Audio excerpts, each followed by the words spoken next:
Hi everyone, my name is Zach. Today I'm going to talk about my perspectives, and my title is Chinese Political Writing, the Narration of Lu Xun. For this showcase, I wanted to highlight the essay that Lu Xun have written, where he reflects on the traditions of Chinese writing.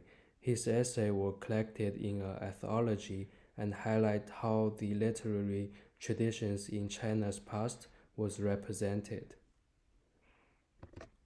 In his essays, Lu Xun claims that the poetry that he once loved had become more prominent than ever. This is because in his earlier essays, he began emphasizing concepts of humanism and departing away from Marxism. In his 1907 essay, 文化偏执论, China's inability to learn from the West is short-sighted. The West not powerful in how it has accelerated the Industrial Revolution and its market, but the cultivation of its people, 根底在人. This would explain why Lu Xun was fascinated by many of the Western scholars who wrote extensively to improve the cultural beliefs of the people. Lu Xun himself was also against materialism and idealism. He was strictly against blind patriotism and nationalism. He called this 寿心爱国主义.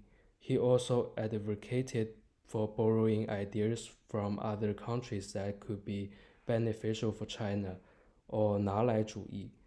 Instead of keeping the country closed, China should borrow useful elements and cultures. Despite his advocacy for foreigner ideas, Lu Xun appears to still heavily respect Buddhism in his essay. He regarded Buddhism as one of the greatest philosophical beliefs that could inform the population and guide them in their ways. Each individual had purpose, and their ways of being on this earth had to be guarded against any oppression that may befall them. Operation is strictly opposite by Lu Xun and emphasized how he defended the common people. In this regard, Lu Xun's early essay reflect much of his ideology about how China operates and moved beyond its traditional roots. China had to borrow ideas and culture from the rest of the world in order to grow its knowledge. This would naturally make people more tolerant of new ideas and ways of doing things. For Lu Xun, the power of West doesn't lie in its military, weapons, or even diplomacy. It is the people who make up all of these systems that make this country strong. Many have pointed out that Lu Xun's essay could encompass the entire book of allusions, with chapters covering the history of man to science, literature, and religion. All of these chapters express his view on these various topics, which match his ideological interests. However, after the event of 1989, Lu Xun's thoughts came under attack. Many saw his ideas as the main representative of main force movement and its impact on Chinese society. People criticized him for believing that China's past practices were backward.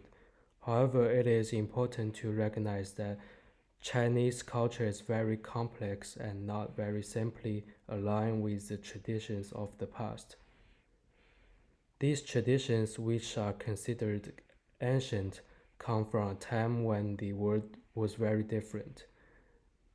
Critics began to compare Lu Xun and Hu Shi to the two sides, with Hu Shi represent Chinese pride.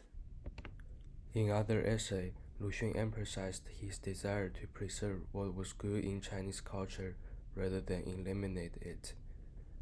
On the other hand, Hu Shi advocated 全盘西化. As you can see, Lu Xun's idea would be examined because he advocated change. However, it is important to note that he advocated beneficial change. He did not intend for China to get rid of all culture, but he wanted the culture to be receptive to the new ideas. Based on Lu Xun's word, I think this should be the main point of Lu Xun in his essay.